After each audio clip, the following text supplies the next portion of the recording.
I'm just raking all these leaves out of the pond. Just leave it on the side of the pond and they all make their way back in. Newt. It's healing with hog lice. A bit like wood lice.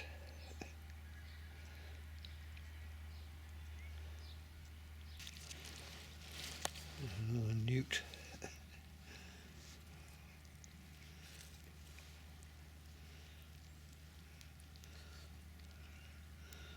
Really think. There's a little one.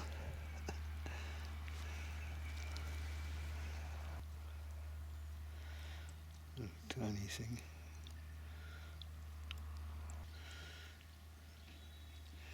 You never get any frogs in here. I just leave it on the side of the pond. Eventually most of these things will make their way back in. Well, these dog-toothed violets have come up en masse in this pot. They always need planting out somewhere. Well, hopefully they'll spread.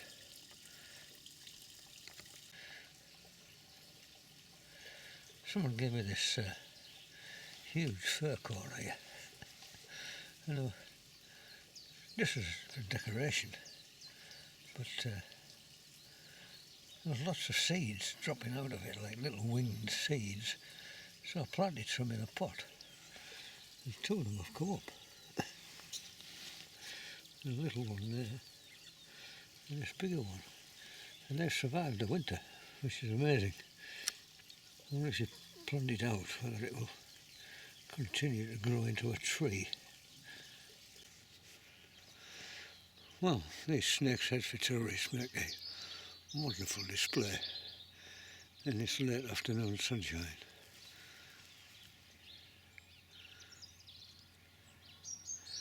Isn't that just a delight?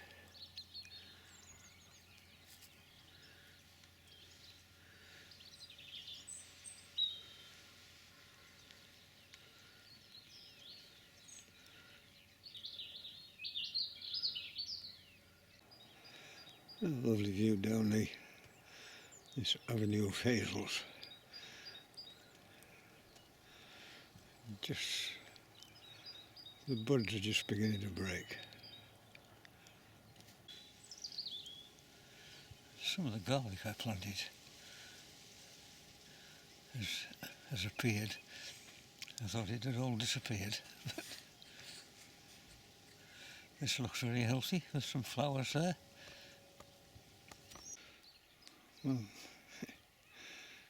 there we are. 2nd of April, Tuesday. And the wind is in the right direction for the bonfire. This is the last of it. It's probably smaller for about 2 days now.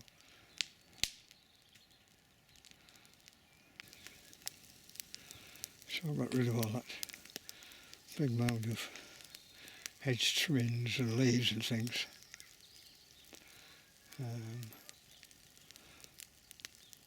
By piling them up there over the chances are in the winter time, as has happened in the past, hedgehogs hibernate underneath this great pile of leaves.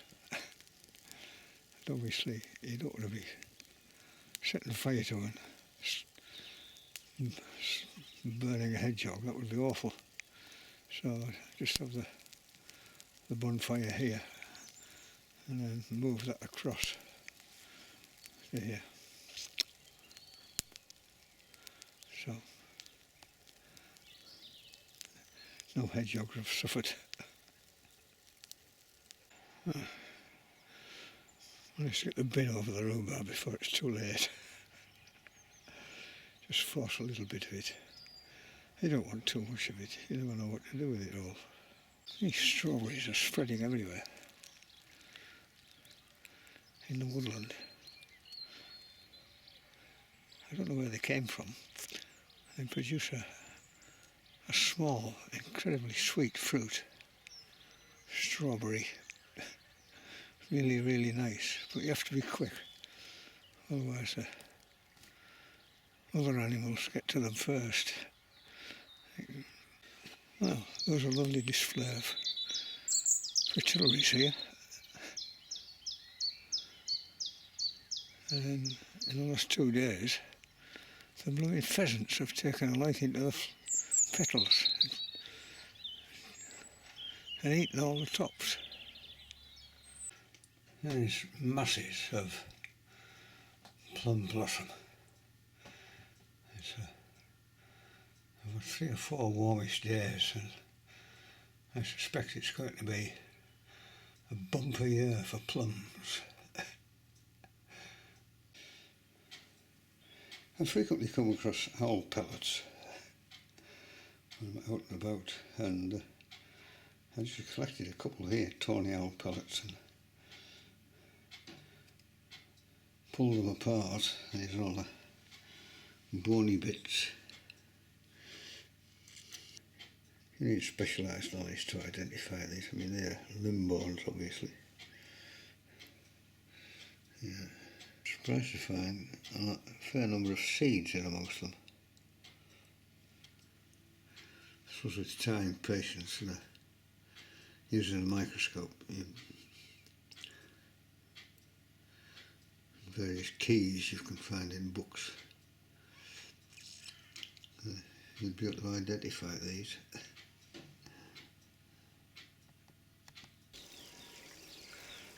After Storm Alison tore through the place the last couple of days, the plum blossom has all disappeared. I suspect there's still going to be loads of plums, but the pair has put on this amazing display of foliage as usual, but you don't get many pairs, unfortunately. But today, it being quite warm, there are quite a lot of insects on here. And Boston ivy emerging on the wall. You can see there where I trimmed it right back. Well, it's the 10th of April, and it has been incredibly wet and incredibly stormy. But today I'm going to start planting out. The first crop we're going to have the onions. Easy things to grow, onions. So I'll just pick out the biggest ones first. So I'll put these in the first row. Oh. There we are. I just need to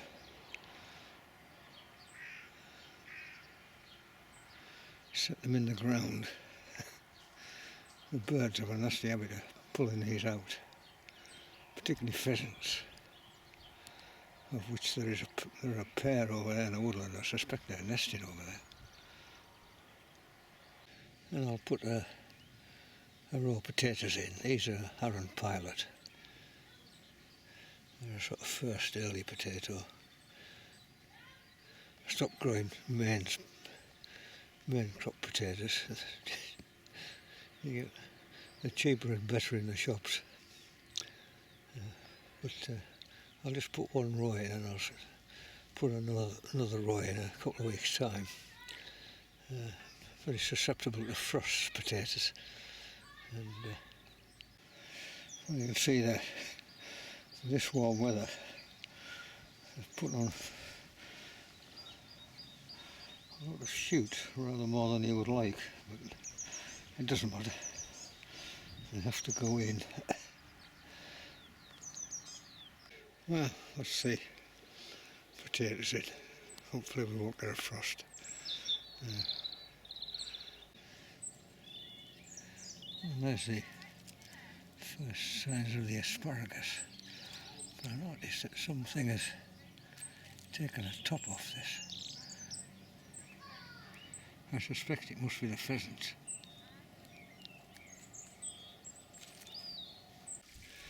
The autumn crocuses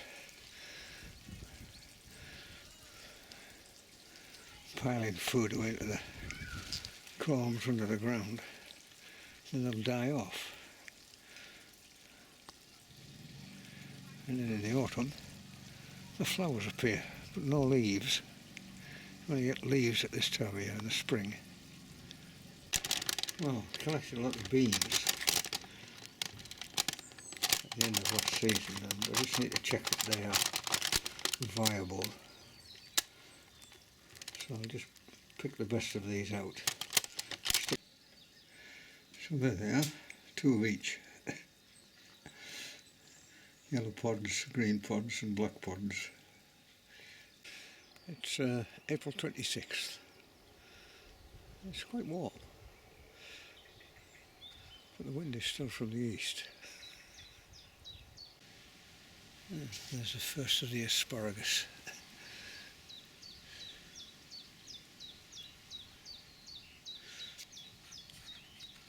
But we need a bit more warmth to get the real flush. And the cowslips are doing well. There's the odd bee on them, but I haven't seen any butterflies yet.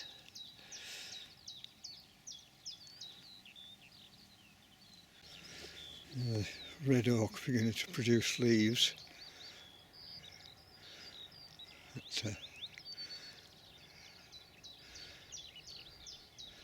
were 4 of them, now there's just 3, and they all struggle in this soil. And April is the month for dandelions. They're everywhere. They put on a glorious display.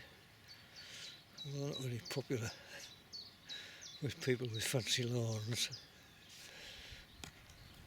And there are lots of strawberries growing in this woodland.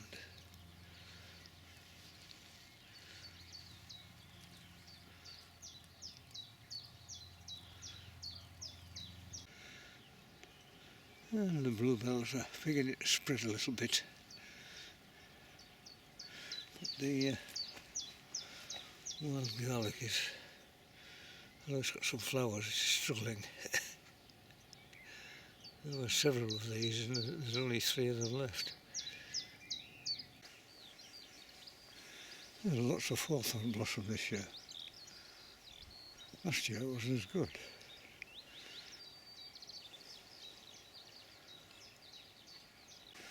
It's a Bramley apple blossom.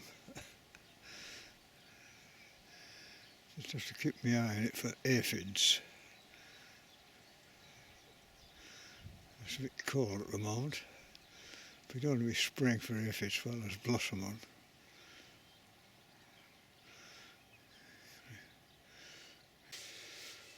Well, these are the beans and tomatoes which I put in, just to check the viability of the beans. Anyway, 4 out of 6 of them have come up. But what I always find amazing about beans is when it gets dark, they go into sort of sleep mode and they put their leaves down, and then when it gets light in the morning, the leaves all come back up again. Amazing.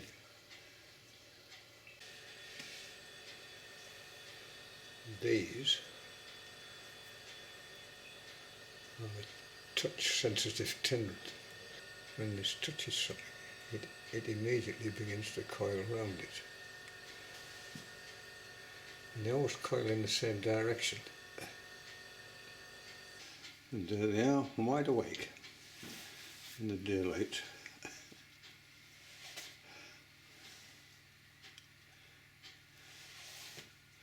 And put their leaves up to get maximum light.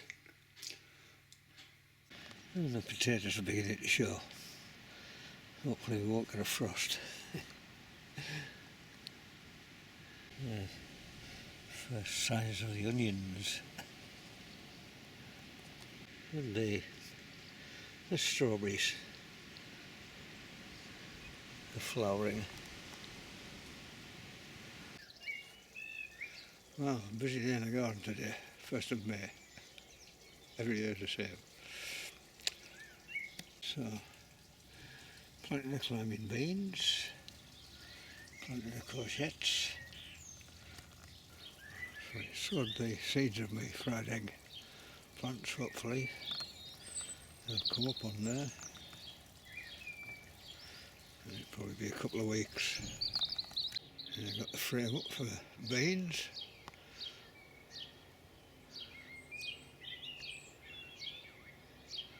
There's a couple there which I grew in pots on the kitchen windowsill just to see if the seed was viable.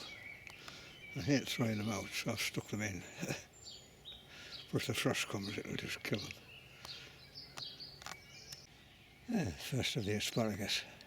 I think this asparagus bed needs replacing. But it'll do for now, and some forced rhubarb, which I forced under that dustbin. So I've just raked over this, get a decent tilt on it. The other thing is, all the little weeds which are coming through, there's zillions of them. It knocks them back as well, but no doubt they'll come back again. And every time I rake over it, I get a great mass of stones which I'll have to cart off and dump in a stone pile in the garden. While I was at it, I sowed some Californian poppies in this little row here. Little tiny seeds, you don't get that many of them. But now we'll see what comes of it. So there's only really the Livingston daisies or mesembryanthemums to put out. It's a bit early for them. They absolutely loathe cold temperatures. Anyway, that's where we're at in the garden so far. Now time for a cup of tea and a sandwich. See you later. And that's the lily of the valley.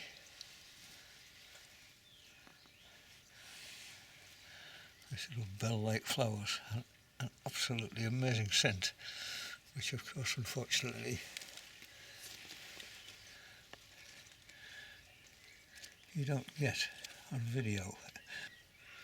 They spread everywhere by sort of underground rhizomes, and they keep coming up on the lawn. But the nice thing about them is they don't seem to have any predators. The leaves are always immaculate, not chewed by slugs and snails. Yeah, delightful little thing. I've just left that patch there where the cowslips are a bit more concentrated. You see the lilac and the Boston ivy.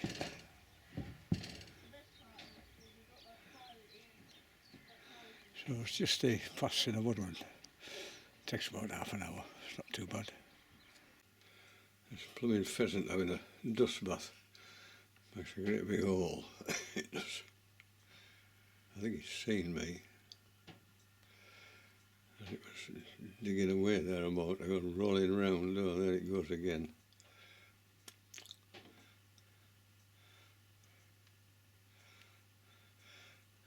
It doesn't do the tatties any good. I know that.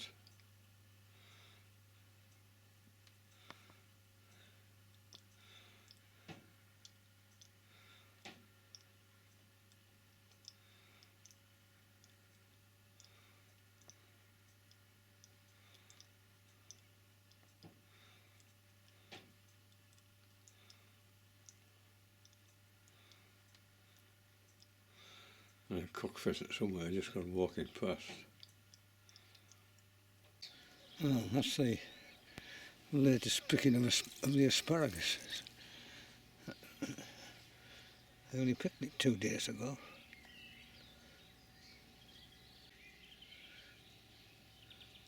And tomorrow this will need picking.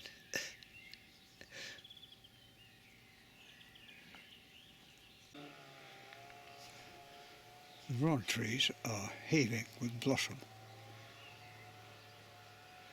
Could be an amazing display of red berries in the autumn. It's got a slight,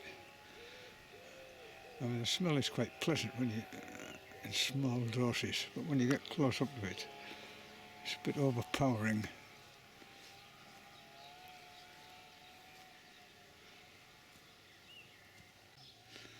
And the cowslips have slowly died off.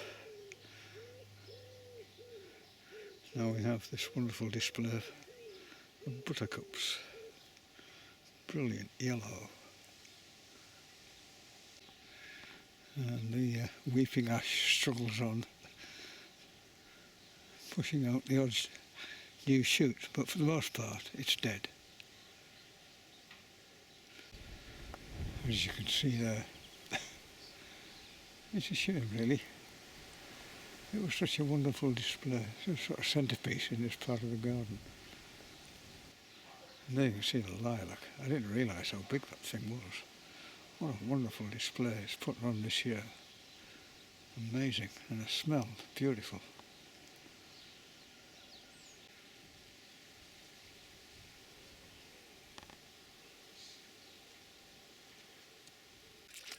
It's the 18th of May, and just thought of a quick look round the garden. This is the fresh growth on the yew hedges. It's a lovely golden colour to it. It's really noticeable on this bit here. The gold colour soon disappears, it all becomes green. This edge at the bottom of the garden has been taken over by honeysuckle. I'll have to deal with that at the back end. Remove that. It means you have to fight your way through the bottom of the hedge to find the bottom of the honeysuckle.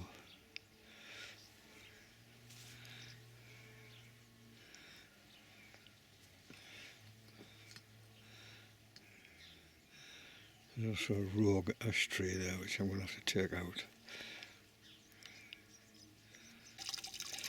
This is the yellow flag full of iris. These are the flowers which will come out in the none too distant future, that brilliant yellow colour. But you have to keep on top of this stuff. If it gets away in your pond, it's an absolute nightmare to get out. This is the pear tree, looking decidedly healthier than it did last year. And it always promises a lot of pears. But as the year goes on, they get fewer, become fewer and fewer. You end up with about 6. And the Boston ivy hasn't decided to start growing up the wall yet. But by the end of the year it will cover that right up to the gutter. And after that magnificent display and scent, the lilac is all beginning to turn, the flowers are all beginning to turn a rusty brown. As are the rowan flowers. It's absolutely magnificent, but it's so short-lived. Inside 2 or 3 weeks, it all turns. And now we await the fruit, the berries, the apples, the pears, and the plums, and the strawberries. This is the asparagus bed,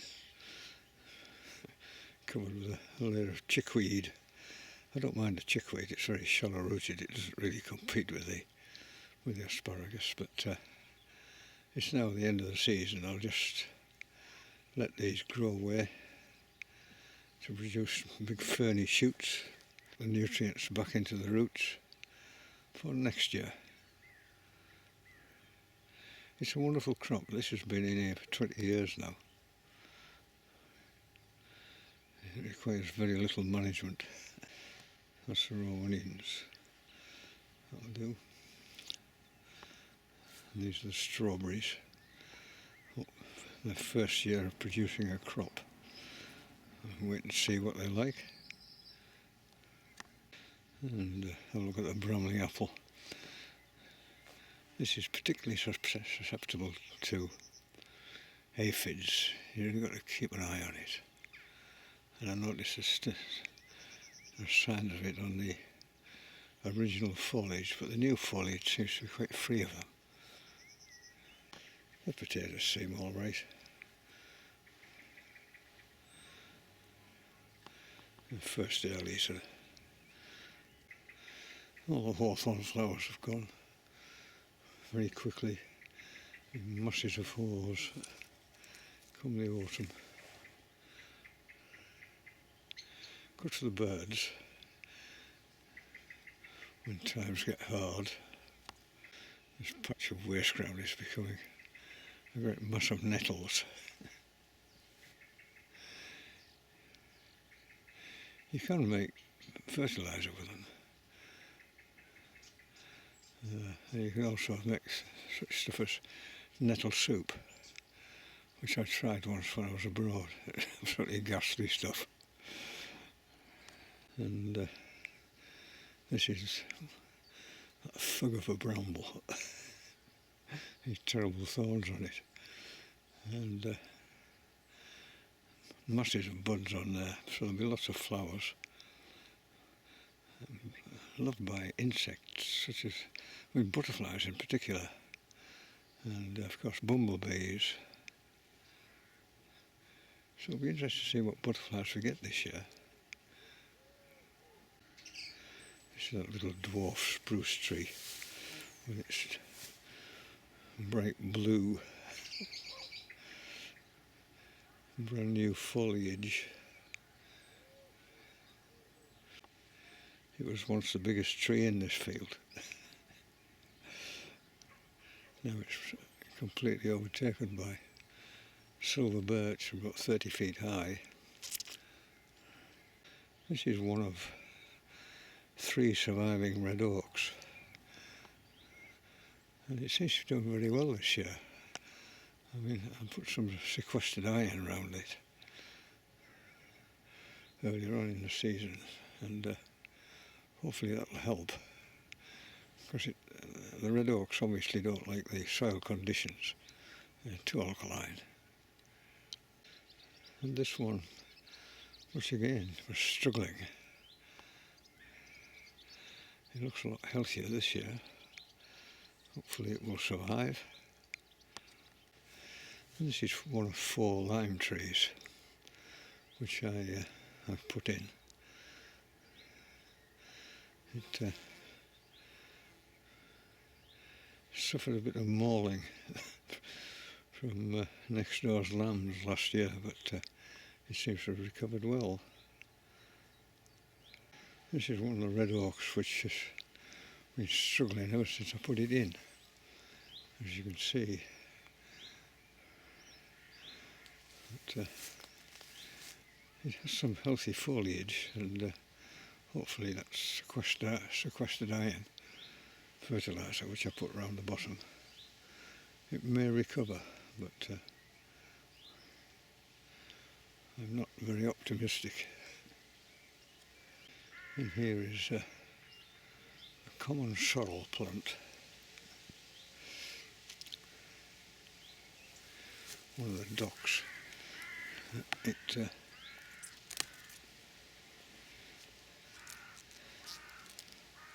The leaves are very sour. We used to call it soury docks when we were kids. Quite refreshing when you chew them. And of course they're nice in salads. The bluebells and white garlic are not finished there. See the garlic seeds there. Wild garlic leaves are lovely in salads. but I'm told that in Sweden they are £75 a kilo. Really, £75, that's pounds sterling. I mean, it's amazing how quickly these hedges grow. It's only its clipping. Of course, the problem arises is, are there any birds' nests in here?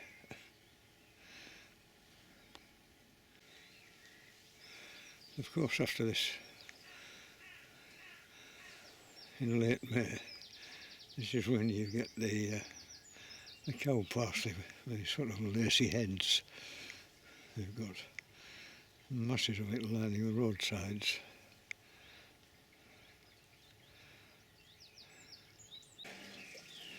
Chives to get it to flourish. They go everywhere. It's nice in salads with that light onion flavour which they've got. Not too strong. All the bricks on this path have been gradually covered up with moss and soil so that you couldn't in fact see them. So I've just raked it off and I'll just shovel all this onto the garden. I can't remember what variety they were, but it said they were suitable for both indoor and outdoor growing. Whether that includes outdoor in the north of England, time will tell. And these are courgettes. Yeah, decidedly floppy, they need hardening off for a few days before I plant them out and then try and keep the slugs off them. These were the French beans. The problem is the blooming blackbird keeps digging at the top of the pots, looking for something to eat, which doesn't do them any good at all. Well, there's some of the yellow flag out in the pond. Oh, lovely.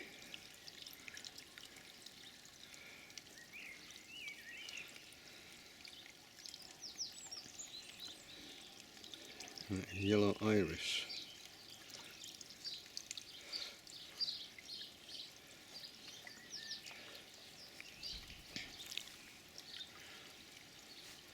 Well, there's still a fair number to come. Well, I was hoping to go fishing, but there's an amber warning for thunderstorms.